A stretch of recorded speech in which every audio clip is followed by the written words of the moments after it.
Θυμάμαι την πρώτη μου επαφή με το νερό περίπου 7 χρονών. Δεν ήταν και πιο ευχάριστη, επειδή ο λόγος που ξεκίνησα ήταν για να μάθω κολύμπι, επειδή ήμουν στη θάλασσα με μπρατσάκια. Αλλά μέρα με τη μέρα, μήνα με το μήνα, όσο έμενα μέσα στο νερό το αγάπησα και στο τέλος έγινε αναπόσπαστο κομμάτι της ζωής μου. Για μένα η επαφή με το νερό πλέον είναι πάρα πολύ σημαντική, αφού έχει γίνει ένα τεράστιο κομμάτι της ζωής μου.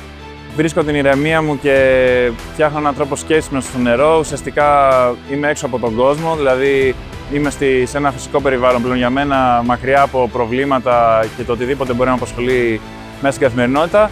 Οπότε δεν μπορώ να φανταστώ τον εαυτό μου μακριά από αυτό το στοιχείο πλέον και πιστεύω και όταν θα σταματήσω το αγωνιστικό κομμάτι της καριέρας μου, πάλι θα συνεχίσω να κολυμπάω μόνο και μόνο για να έχω την επαφή με το νερό. Συνολικά οι προπονήσεις που κάνω είναι γύρω στις 7 με 8, οπότε είναι πάνω από 15 ώρες την εβδομάδα μέσα σε μια πισίνα, δηλαδή η επαφή με το νερό είναι αρκετά έντονη.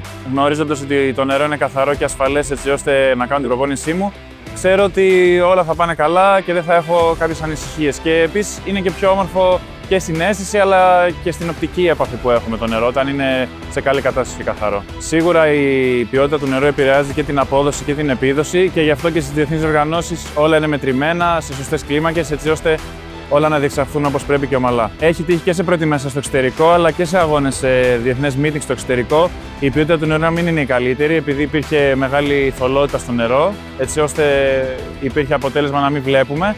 Πράγμα που δημιουργούσε πρόβλημα πρακτικό, δηλαδή δεν μπορούσα να κάνω σαν τυροπόνηση και να διεξαχθούν οι αγώνες. Σίγουρα λόγω της εκτενής επαφής που έχω με το νερό, δηλαδή το ότι είμαι καθημερινά μέσα στην πισίνα και κολυμπάω, όταν κάτι δεν πάει καλά στο νερό, σίγουρα ανταποκρίνεται και στο σώμα μας. Οπότε έχουν υπάρξει και φορές που έχω αντιμετωπίσει κάποια ελαφρά προβλήματα υγείας, κυρίως δερματικά, τα οποία παίξαν ρόλο εξαιτίας της καθαρότητας και της κατάστασης που επικρατούσε στο νερό. Όταν η ποιότητα των εγκαταστάσεων είναι καλή, σίγουρα φαίνεται ότι υπάρχει σεβασμός στο πρόσωπό μας, γιατί ουσιαστικά για μας είναι ο εργασιακός μας χώρος η πισίνα, περνάμε πάρα πολλές ώρες την εβδομάδα και έρχεται σε άμεση επαφή με τον οργανισμό μας. Όπως το δέρμα μας είναι το μεγαλύτερο όργανο του σώματός μας, οπότε πρέπει να το προσέχουμε. Άρα, ό,τι έρχεται σε επαφή με αυτό πρέπει να είναι υγιές και ασφαλές. Άρα, σίγουρα όταν είναι εντάξει συνθήκες υπάρχει και σεβασμός. Υπάρχουν εγκαταστάσεις σε όλη την Ελλάδα που είτε δεν λειτουργούν είτε υπολειτουργούν και σε θέματα υγιεινής αλλά και σε θέμα συντήρησης, που είναι ένα τεράστιο πρόβλημα για τον ελληνικό αθλητισμό.